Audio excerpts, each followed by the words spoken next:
New at 6, there's a new push to end slavery in California. Now, even though the 13th Amendment abolished slavery and an involuntary servitude, it's still allowed in California as a punishment for crime.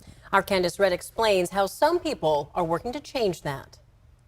After spending nearly 25 years in prison, the way it's currently set up, is forced labor takes precedence over rehabilitation. Samuel Brown is fighting to end slavery in California. If a person is going to work in prison, they should work towards having a brighter future upon their release from prison. They should not just be working just to cut costs for organizations and corporations that contract with the state government. To end systematic racism. On Wednesday morning, Brown joined Assemblymember Lori Wilson along with other supporters to introduce the End Slavery in California Act. Slavery in all forms is dehumanizing. It will remove involuntary servitude from the state constitution. We have in our constitution that slavery is prohibited.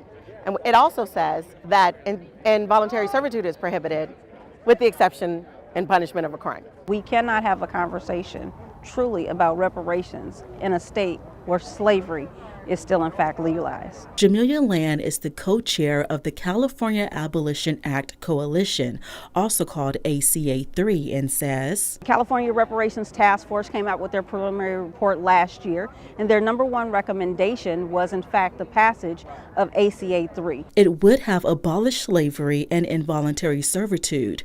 The state Senate rejected ACA 3 last year over concerns of how it would impact the state prison system. Most inmates are required to work and often paid less than $1 per hour. We tend to hear that pay your debt to society. What we don't realize, or many people don't know, is pay your debt to society is a saying that's rooted in white supremacy and racism. Now, we did reach out to the California Department of Corrections for a response. The agency says they do not comment on pending legislation.